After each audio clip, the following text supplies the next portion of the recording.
नमस्कार, आप देख रहे हैं हेडलाइंस न्यूज। दिन भर की ताज़ा खबरों के लिए अभी सब्सक्राइब करें, साथ में बेल आइकन भी प्रेस कर लें। खबरों में आगे बढ़ने से पहले वीडियो को लाइक जरूर करें और अपने दोस्तों के साथ ज्यादा से ज्यादा शेयर करें। और आप किस शहर से न्यूज को देख रहे हैं, कमेंट में जरूर लिखें। पंजाब विधानसभा ने केंद्र की अग्निपथ रक्षा भर्ती योजना के खिलाफ बृहस्पतिवार को एक प्रस्ताव पारित कर दिया। बहरहाल भारतीय जनता पार्टी के 2 विधायक अश्विनी शर्मा और जांगीलाल महाजन ने प्रस्ताव का विरोध किया। मुख्यमंत्री भगवंत मान ने सदन में इस प्रस्ताव को पेश किया। प्रस्ताव पर चर्चा में भाग लेते हुए मान ने कहा है कि वो जल्द ही अग्निपथ योजना के मुद्दे को प्रधानमंत्री और केंद्रीय गृह मंत्री के समक्ष उठाएंगे। अग्निपथ योजना का विरोध करते हुए मान ने कहा कि ये योजना देश के युवाओं के विरुद्ध है। फूड डिलीवरी कंपनी जोमेटो के शेयर में लगातार चौथे दिन गिरावट का सिलसिला जारी रहा। जी हां, आपको बता दें कि एक बार फिर से ब्लिंकिट को खरीदने की मंजूरी देने के बाद जोमेटो के निवेशकों के बीच निराशा है और शेयर में लगातार बिकवाली देखी जा रही है। बीते 4 दिनों में जोमेटो का शेयर 23% तक नीचे लुढ़क चुका है। गुरुवार को ट्रेंडिंग के दौरान जोमेटो के शेयर 4% की गिरावट के साथ 54.50 रुपए के प्रति लेवल तक गिरा। बीते शुक्रवार को ब्लिंकिट की डील की घोषणा वाले दिन शेयर 70.50 रुपए पर क्लोज हुआ, लेकिन उस लेवल से शेयर 23% गिर चुका है।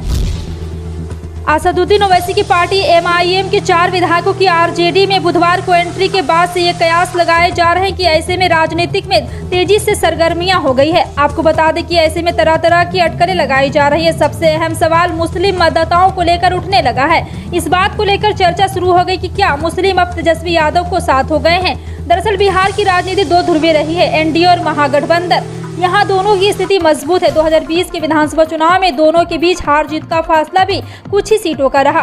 RJD बिहार में सबसे बड़ी पार्टी बन गई थी। 3 महीने पहले मुकेश साहनी के विधायकों की बीजेपी में एंट्री के बाद बीजेपी के विधायकों की संख्या सबसे अधिक हो गई थी, लेकिन बुधवार को तेजस्वी यादव ने MIM के 4 विधायकों को अपनी पार्टी में जोड़ लिया। अब एक बार फिर RJD सबसे बड़ी पार्टी बन गई है। ऐसे में तेजस्वी यादव के साथ मुस्लिम मतदाताओं के आने के सवाल पर JDU RJD कांग्रेस नेताओं ने कुछ बड़ा नहीं कहा।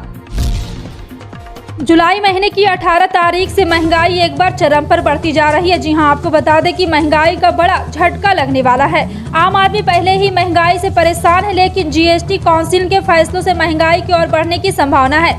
GST काउंसिल ने आम आदमी के इस्तेमाल वाली कई चीजों पर टैक्स रेट बढ़ाने का फैसला किया, तो कई मायनों में और कई सामानों में मिल रहे GST छूट को खत्म करने का फैसला किया। तो कुछ सामान ऐसे भी हैं जिस पर GST के दरों में इजाफा करने का फैसला लिया गया। वित्त मंत्री निर्मला सीतारमण की अध्यक्षता में हुई GST काउंसिल की 2 दिनों की बैठक में ये निर्णय लिया गया है। स्कूलों में गर्मी की छुट्टियां अब खत्म हो गई हैं। शुक्रवार यानी कि 1 जुलाई से स्कूल खुल रहे हैं। दिल्ली NCR समेत कई दूसरे प्रदेशों में 1 जुलाई से स्कूल खुलने जा रहा है। इस बारे में बच्चों के अभिभावक को जानकारी दे दी गई। हालांकि कोरोना के बढ़ते प्रकोप की वजह से बच्चों के माता पिता काफी चिंतित है। कई स्कूल प्रिंसिपल्स ने कहा है कि ऑफलाइन स्टडी को लेकर कोई परेशानी की बात नहीं, अब छात्रों को इसके लिए तैयार रहना चाहिए। स्कूल मैनेजमेंट का कहना है कि बच्चों के माता पिता को ये समझने की जरूरत है कि कोविड महामारी के साथ रहने की आदत डाल लेनी चाहिए। हिमाचल प्रदेश सरकार ने राज्य में नारी को सम्मान योजना की बृहस्पतिवार को शुरुआत की है, जिसके तहत हिमाचल सड़क परिवहन निगम अब महिलाओं से राज्य के भीतर यात्रा करने के लिए केवल आधा किराया ही लेगी। जी हां, आपको बता दें कि सरकारी कॉलेज ऑडिटोरियम में यहां बृहस्पतिवार को नारी को सम्मान योजना की शुरुआत करते हुए मुख्यमंत्री जयराम ठाकुर ने महिलाओं के लिए सियासी टिकट भी जारी किया है। प्रदेश की पहली महिला बस चालक सीमा ठाकुर ने परिवहन निगम की बस चलाकर उन्हें समारोह स्थल तक पहुंचाया। मुख्यमंत्री ने हिमाचल दिवस के मौके पर 15 अप्रैल को राज्य के भीतर यात्रा करने वाली महिलाओं को टिकट में 50% छूट देने की घोषणा की थी। उत्तराखंड के मुख्यमंत्री पुष्कर सिंह धामी ने बृहस्पतिवार को कहा कि प्रदेश में समान नागरिक संहिता लागू करने के लिए प्रदेश की जनता का समर्थन उन्हें मिल चुका है।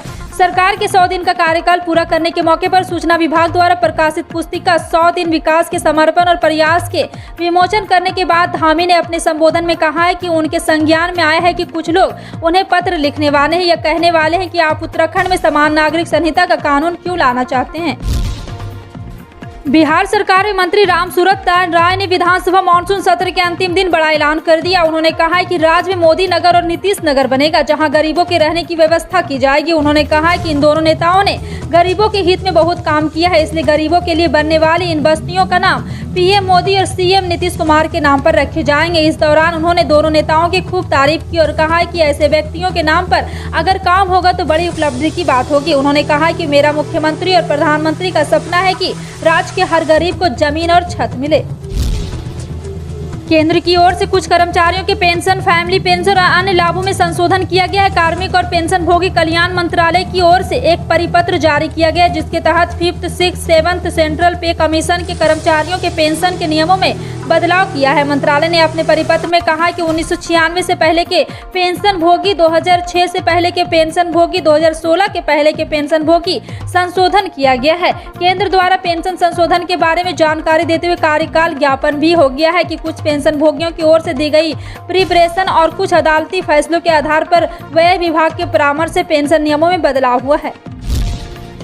उदयपुर हत्याकांड से पूरे देश में आक्रोश है। इस घटना की जितनी निंदा की जाए उतनी कम है। विपक्ष से लेकर सत्ता पक्ष सभी आरोपियों के खिलाफ सख्त सजा की मांग कर रहे हैं। इस घटना के पीछे पाकिस्तान का कनेक्शन भी सामने आया है। इस बीच बीकेयू अध्यक्ष राकेश टिकैत ने इस घटना पर अपनी प्रतिक्रिया दी है। टिकैत ने इस मामले में पाकिस्तान के लिंक का बचाव किया है और इस घटना के पीछे बीजेपी का हाथ बताया है। उन्होंने कहा है कि इस तरह की घटनाएं बीजेपी करवा रही है। बीकेयू के पूर्व प्रवक्ता राकेश टिकैत ने मीडिया से बातचीत में कहा, जहां पर बीजेपी की सरकार नहीं वहां पर घटनाएं बढ़ेगी, वो चाहे राजस्थान हो चाहे पंजाब हो। आप हिस्ट्री देख लो उठाकर, क्योंकि बीजेपी ये सब करवाती है। जो केंद्र में बैठे लोग हैं वो ये सब करवाते हैं। प्रधानमंत्री नरेंद्र मोदी ने गुरुवार को बेंगलुरु में प्रौद्योगिकी और सेवाओं के एक प्रमुख सप्लायर बॉस इंडिया के नए स्मार्ट कैंपस का उद्घाटन किया। पीएम ने बॉस इंडिया के पहले स्मार्ट कैंपस का वर्चुअल रूप से उद्घाटन किया, जिसमें 800 करोड़ रुपए की लागत से बनाया गया है। इस दौरान पीएम मोदी ने उद्घाटन कार्यक्रम को संबोधित किया। उन्होंने कहा कि भारत सरकार हर गांव में हाई स्पीड इंटरनेट उपलब्ध कराने की बात कर रहा है। पीएम ने वर्तमान समय का तकनीक का युग बताते हुए कहा कि हम सभी ने पिछले 2 वर्षों में प्रौद्योगिकी के लाभ को देखा है, जो अब दुनिया की सदी में सबसे बड़ी महामारी से लड़ रहा है। इसलिए जरूरी है कि टेक और इनोवेशन में और भी निवेश किया जाए। बिहार में शिक्षक अभ्यर्थियों के लिए अच्छी खबर आई है। राज्य के जल्द ही 83,300 शिक्षक, प्रधान शिक्षक और शारीरिक अनुदेशकों के भर्ती की तैयारी चल रही है। बिहार लोक सेवा आयोग यानी कि बीपीएससी और शिक्षा विभाग के माध्यम से इसके लिए नियुक्ति प्रक्रिया चल रही है। इनमें से उच्च माध्यमिक स्कूल में 30,000 शिक्षकों की भर्तियां जुलाई में ही पूरी हो जाएगी। शिक्षा मंत्री विजय कुमार चौधरी ने बुधवार को विधानसभा में यह घोषणा की है। वह इस विभाग की अनुपूरक मांग पर हुई बहस का उत्तर दे रहे थे। विजय चौधरी ने इस सदन में बताया कि रिक्तियों को भरना सरकार की प्राथमिकता में है। कोविड, कोरोना आदि ऐसे कोई कारण रहे, बिजनेस और बहाली की गति धीमी हुई है। दिल्ली की आम आदमी पार्टी सरकार 1950 नई बसें खरीदेगी। इनमें 1500 इलेक्ट्रिक और 450 सीएनजी एसी बसें शामिल होगी। सीएम अरविंद केजरीवाल की अध्यक्षता में बुधवार को हुई कैबिनेट मीटिंग में इस प्रस्ताव को मंजूरी दी गई। ये सभी बसें अगस्त-सितंबर से यानी कि शुरू हो जाएगी और अगले साल सितंबर तक सभी बसें आ जाएगी। 1950 नई बसें आने से दिल्ली में ट्रैफिक का लोड कम होगा। एकनाथ शिंदे महाराष्ट्र के अगले मुख्यमंत्री बनेंगे। महाराष्ट्र के पूर्व सीएम देवेंद्र फडणवीस ने प्रेस कॉन्फ्रेंस में ये ऐलान किया। फडणवीस ने बताया कि 7:30 बजे शिंदे का अकेले का शपथ ग्रहण होगा। उन्होंने कहा है कि सिर्फ शिंदे ही शपथ सीएम की पद लेंगे और मैं सरकार से बाहर रहूंगा। फडणवीस ने कहा है कि सरकार अच्छे से चले, ये मेरी कोशिश रहेगी। महाराष्ट्र के सीएम की घोषणा के बाद एकनाथ शिंदे ने कहा कि हमने जो फैसला लिया है उस बारे में आप सब जानते हैं। मैं पहले भी बोल चुका हूं कि बाला साहेब का हिंदुत्व, उनकी भूमिका और विधायकों के विकास कार्य करने के लिए हम आगे बढ़ रहे हैं।